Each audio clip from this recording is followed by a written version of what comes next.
नमस्कार मंडळी, तुमचं पुन्हा एकदा स्वागत आहे आपल्या लाडक्या यूट्यूब चॅनलमध्ये, ज्याचं नाव आहे SK इन्व्हेस्टमेंट. तर मंडळी, आपण या चॅनलवर business related, share market related गोष्टींची माहिती देत असतो. आपण या व्हिडिओमध्ये स्विंग ट्रेडिंग कशा पद्धतीने केलं जातं, शेअर्स कसे निवडायचे हे मी तुम्हाला सांगतो. स्विंग ट्रेडिंग करण्यासाठी आपल्याला काही पॉईंट्स सगळ्यात आधी लक्षात घ्यावे लागतील.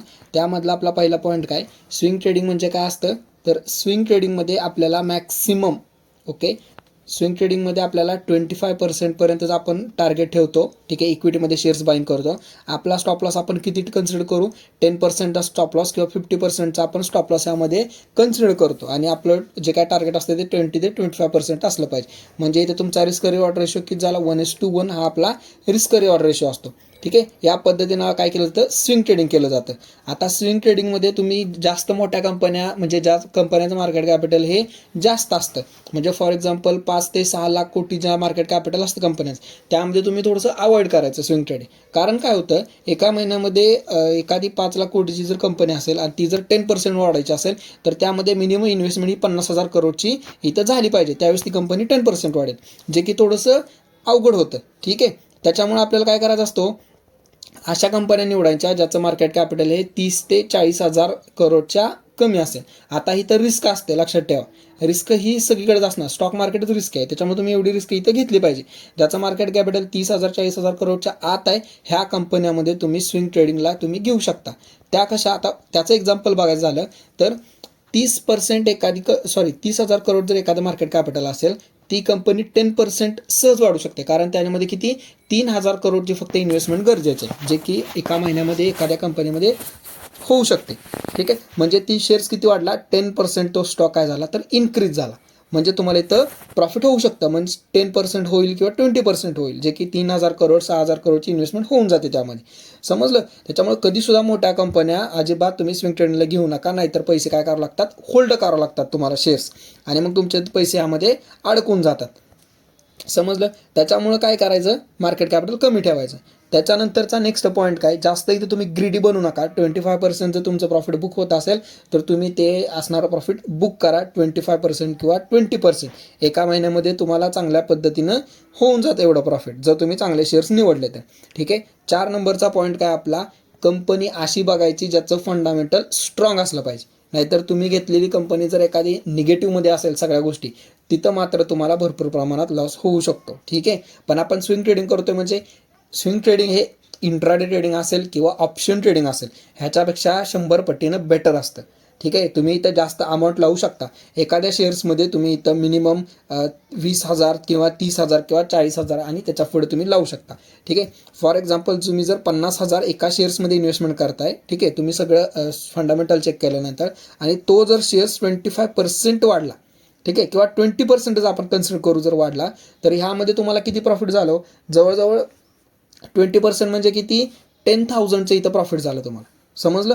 आता म्हणजेच काय, 50,000चे 10%, 5,000, 5,000 आणि 5,000 म्हणजे सॉरी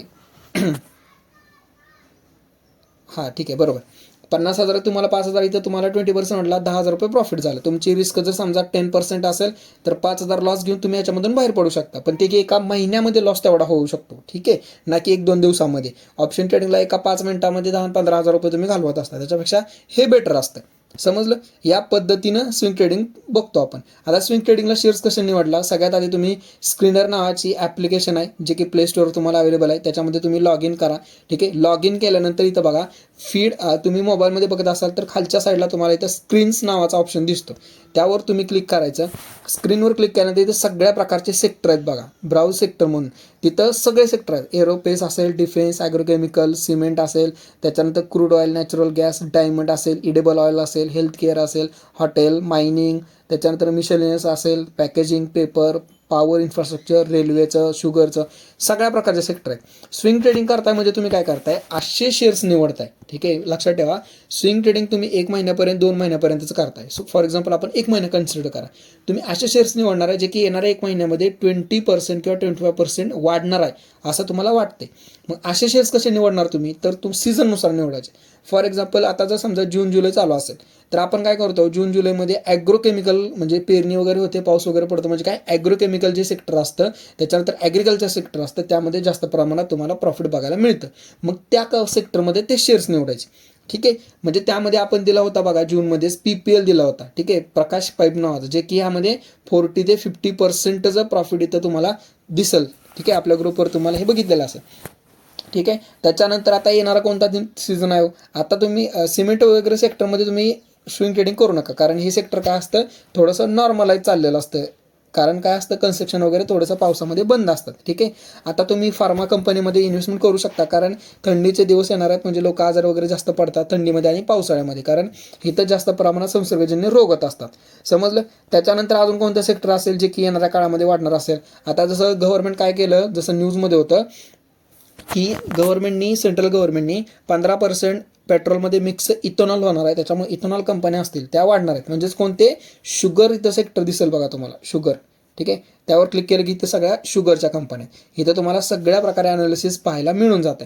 ठीक आहे. आता शुगरमधल्या अशा कंपन्या निवडायची ज्याचं मार्केट कॅपिटल कमी असलं पाहिजे. आता फॉर एक्झाम्पल आपण बघितलं तर ह्यामध्ये बघा धामपूर शुगर, ज्याचं मार्केट कॅपिटल किती आहे, 1468 कोटीची तर कंपनी आहे. ठीक आहे, मार्केट कॅपिटल किती आहे, 1468 करोडची कंपनी आहे. ह्याच्यावर तुम्ही क्लिक केलं, इथं तुम्ही सगळ्या गोष्टी चेक करा. सगळ्यात महत्त्वाचं मार्केट कॅपिटल, जेवढं कमी मार्केट कॅपिटल तेवढी कंपनी वाढण्याचे चान्सेस असतात. पण जेवढं मार्केट कॅपिटल कमी तेवढी रिस्क पण जास्त असते, हे पण लक्षात ठेवा. कंपनी प्रॉफिटेबल असली पाहिजे. मग इथं तुम्हाला सगळ्या गोष्टी चेक करायच्या असतात. करंट प्राईस, हाय लो किती बनवला, स्टॉक PE किती आहे, प्रमोटर होल्डिंग किती आहे, हे सगळं तुम्ही चेक करायचं. कंपनी काय करते हे सगळ्या गोष्टी चेक केल्यानंतरच तुम्ही ह्याच्यामध्ये एंट्री करू शकता. ओके. कायम लक्षात ठेवा, चुकीच्या वेळी एंट्री केल्यामुळं तुम्हाला जास्त दिवस होल्ड करावं लागतं. त्यामुळे एंट्री परफेक्ट असली पाहिजे. ओके. त्याच्यानंतर तुम्ही फंडामेंटली जर तुम्हाला समजलं, मग त्याच्यानंतर तुम्ही सेक्टर निवडायचे आता. ठीक आहे. आता त्यामध्ये आपण एखादं दुसरं सेक्टर, चांगलं सेक्टर आपण इथं बघू. ओके. तर यामध्ये जर आपल्याला बघितलं, ठीक आहे, आपण हे बघू,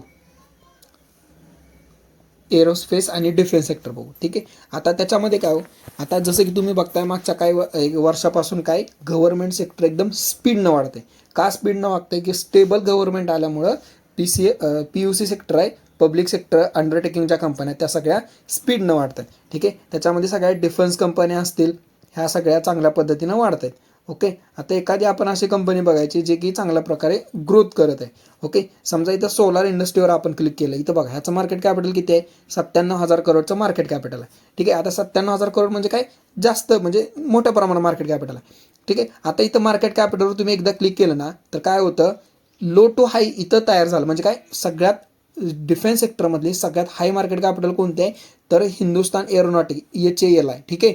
त्याचं मार्केट कॅपिटल किती आहे, 3,12,000 करोडचं आहे. डबल क्लिक केलं तर सगळ्यात कमी मार्केट कॅपिटलनुसार इथं चालू झालं बघा, कृष्णा डिफेन्स म्हणून आहे, 985 मार्केट कॅपिटल आहे. आपण कितीपर्यंत बघायचं सांगितलं आहे, 10 ते 15,000 करोडपर्यंत बघू शकता. म्हणजे काय, इथं समजा ॲस्ट्रल मायक्रोवेव्ह, ठीक आहे, ॲस्ट्रा मायक्रोवेव्ह प्रोडक्ट लिमिटेड. ठीक आहे. आता ही कंपनी काय करते, तर ही engaged in business of design, development and manufacture of sub system for radio frequency and microwave system use in defence, space आणि मेट्रोलॉजी अँड टेलिकम्युनिकेशन. ह्या पद्धतीची कंपनीचं ह्यांची सर्व्हिस आहे. ठीक आहे. मार्केट कॅपिटल सेम आहे, 8,500 करोडचं मार्केट कॅपिटल. प्रमोटर होल्डिंग 6% आहे. आता हे प्रमोटर होल्डिंग तुम्ही ही कंपनी अवॉइड करा, कारण 6% प्रमोटर होल्डिंग, जर प्रमोटरला जर कंपनी ट्रस्ट नसेल तर आपण ह्यामध्ये इन्व्हेस्टमेंट किंवा स्विंग ट्रेडिंगचा काही उपयोग होऊ शकत नाही. ठीक आहे. स्विंग ट्रेडिंगला टेक्निकल पण तेवढंच महत्त्वाचं असतं. ओके. जेवढं तुम्ही आपण इथं फंडामेंटल चेक करताय. ओके. त्याच्यानंतर आपण एखादी दुसरी कंपनी बघू. ओके. समजा इथं पारस डिफेन्स बघू, त्यामध्ये मार्केट कॅपिटल 4-5,000 करोडचं मार्केट कॅपिटल. कंपनीचा इथं बघा डाऊन साईडला आहे सध्याला, म्हणजे काय करते कंपनी, साईडवे चालू आहे. शेअर्स 1,300 रुपयाला इथं बाईंग प्राईस आता चालू आहे. प्रमोटर होल्डिंग 58% आहे. ठीक आहे. चांगलं प्रमोटर होल्डिंग आहे. त्याच्यानंतर स्टॉक PE आहे 129 आहे. ठीक आहे. परंतु ह्यामध्ये तुम्ही स्विंग ट्रेडिंगला हा शेअर्स तुम्ही घेऊ शकता. ठीक आहे. कसं समजलं आपल्याला, मार्केट कॅपिटल कमी, त्याच्यानंतर काय, प्रमोटर होल्डिंग जास्त आहे. ठीक आहे. कंपनीच्या सगळ्या गोष्टी प्रॉफिटमध्ये आहेत. ओके. म्हणजे काय, कंपनीचे जे काय नेट प्रॉफिट 19, 20, 16, 27, 36, 40, 38 म्हणजे काय, वाढत्या क्रमानं आहे. त्याच्यानंतर तुम्ही इथं बघा खालच्या साईडला जर तुम्ही आला, शेअर होल्डरिंग पॅटर्न पण इथं FI इन्व्हेस्टर 2% आहे. ठीक आहे. त्याच्यानंतर DI इन्व्हेस्टर यामध्ये नाही, आणि प्रमोटर 58% आहे. ठीक आहे. हा शेअर्स तुम्ही होल्डिंगला किंवा स्विंग ट्रेडिंगला तुम्ही असे शेअर्स घेऊ शकता. ठीक आहे. त्याच्यानंतरचं दुसरं सेक्टर आपण बघू, त्यामध्ये इथं इलेक्ट्रॉनिक सेक्टर आपण बघू. इलेक्ट्रॉनिक सेक्टरमध्ये सेम तसं मार्केट कॅपिटल कमी कंपन्या कोणत्या आहेत त्या आपण चेक करायच्या. ठीक आहे. आता इथं बघा, ज्याचं मार्केट कॅपिटल 4-5 हजार करोड असेल, म्हणजे काय, इथं बघा ही आहे विनयस इनोव्हेशन्स कंपनी. ठीक आहे, विनयस इनोव्हेटिव्ह टेक्नॉलॉजी लिमिटेड. ठीक आहे, मार्केट कॅपिटल 1196 कोटीचं. प्रमोटर होल्डिंग कमी आहे. आता प्रमोटर होल्डिंग कमी आहे म्हणजे हा शेअर्स तुम्ही अवॉइड पण करू शकता. ठीक आहे, कारण प्रमोटर होल्डिंग हे मिनिमम 50%च्या वर असलं पाहिजे. अशा तुम्हाला सगळ्या कंपन्या इथं चेक कराव्या लागतात. ओके, तुम्हाला डायरेक्ट एकदाच सगळ्या कंपन्या मिळतील असं नाही. ओके, त्याच्यानंतर ह्यामध्ये इथं आपण बघू. इथं बघा पोल्स इलेक्ट्रॉनिक आहे. ह्याचं मार्केट कॅपिटल 142 करोड आहे. त्याच्यानंतर प्रमोटर होल्डिंग 70%, 69% आहे. ठीक आहे, शेअर्स हा थोडासा डाऊन साईडला चालवला आहे. ठीक आहे, कंपनी डेप्थ फ्री आहे. ह्याच्यामध्ये इन्व्हेस्टर प्रमोटर होल्डिंग 69% आहे. त्याच्यानंतर ह्यांचे जे काय प्रॉफिट किंवा क्वार्टरली रिझल्ट हे कसे आहेत हे पण पॉझिटिव्ह आहे. ठीक आहे, म्हणजे तुम्ही अशा शेअर्स निवडायचे ज्याचं मार्केट कॅपिटल कमी असेल. आणि टेक्निकली लक्षात ठेवा, आता तुम्हाला टेक्निकली सांगतो. एखादा शेअर्स अशा पद्धतीने वाढत असेल, ठीक आहे, असा जर चार्ट पॅटर्न तयार झाला असेल तर कधी पण तुम्ही स्विंग ट्रेडिंग करताय ते सपोर्टलाच बाईंग करायचं. ठीक आहे, सपोर्टला इथंच बाईंग करायचं. तुम्ही जर ब्रेकआउट व्हायची वाट बघितली, रेजिस्टन्सला जर बाईंग करत असाल तर तुम्हाला शेअर्स होल्ड करावे, जास्त दिवस लागतील. त्याच्यामुळं तुमची एंट्री ही मेन असते. ठीक आहे, त्याच्यामुळे सपोर्टलाच बाईंग करता येईल असे शेअर्स निवडा. ओके, टेक्निकली पण बघा. आणि हे तुम्हाला मी फंडामेंटली सांगितलं स्क्रीनरवर. ठीक आहे, त्याच्यानंतर इथं पॉप्युलर ज्या थीम आहेत, स्टॉक स्क्रीन आहेत, त्यामध्ये पण तुम्ही बघू शकता. म्हणजेच काय, समजा एखादा गोल्डन क्रॉसओव्हर आहे. ठीक आहे, अशा कोणत्या कंपन्या ज्यामध्ये गोल्डन क्रॉसओव्हर चालू आहे तेच बघा. इथं मगाशी आपली कंपनी पोल्स इलेक्ट्रॉनिक ह्याचा गोल्डन क्रॉसओव्हर आहे. गोल्डन क्रॉसओव्हर म्हणजे काय, जसं तुम्हाला चार्ट जर इंडिकेटर माहीत असेल, 50 मुव्हिंग ॲव्हरेजनी 20 मुव्हिंग ॲव्हरेजला जर क्रॉस केलं, ठीक आहे, तर इथं गोल्डन क्रॉसओव्हर तयार होतो. या पद्धतीने चार्ट पॅटर्न असतो. इथं तुम्ही बाईंग करू शकता. समजलं? या पद्धतीनं तुम्हाला सेक्टर्स, सगळ्या प्रकारचे सेक्टर्स इथं पाहायला मिळतील. सगळ्या प्रकारच्या स्टॉक स्क्रीन्स इथं पाहायला मिळतील. FI ह्या महिन्यामध्ये कुठं बाईंग करताय ते तुम्हाला FI बाईंगमध्ये दिसेल. FI बाईंग JWS इन्फ्रास्ट्रक्चर ह्यामध्ये जास्त प्रमाणात क्वांटिटी वाढवत आहेत. ठीक आहे, ह्या शेअर्समध्ये तुम्ही स्विंग ट्रेडिंगसाठी घेऊ शकता. म्हणजेच काय, इथे बघा, आता ह्या शेअर्समध्ये या पद्धतीनं टेक्निकल चार्ट तयार झालेला आहे. तुम्ही इथं बाईंग करू शकता. 400 आय थिंक इथं किती चालू आहे, 330 रुपयाला बाईंग करू शकता. 354 रुपये हे तुमचं पहिलं टार्गेट. दुसरं टार्गेट तुमचं 400 रुपये असेल. समजलं? या पद्धतीनं तुम्ही स्विंग ट्रेडिंगमध्ये चांगल्या पद्धतीनं प्रॉफिट बुक करू शकता. स्विंग ट्रेडिंग हे 100 time better than option trading and long term investment. Long term investment तर काय, ती वेल्थ क्रिएट करण्यासाठीच असते. पण ऑप्शन ट्रेडिंग आणि इंट्राडे ट्रेडिंगपेक्षा तुम्हाला स्विंग ट्रेडिंग चांगल्या पद्धतीनं प्रॉफिट होतं. जास्त पैसे तुम्ही लावू शकता. 20,000, 30,000, 50,000 अशा पद्धतीनं लावलं. 50,000 जे 10% ही 5,000 रुपये असतात, जे की तुम्हाला चांगल्या पद्धतीनं प्रॉफिट आहे. तुम्ही कमी अमाऊंट लावली तर ती कमीच होणार. 10,000 रुपये लावले तर 1,000 रुपये तुम्हाला तिथं दिसणार. समजलं? या पद्धतीने स्विंग ट्रेडिंग करू शकता.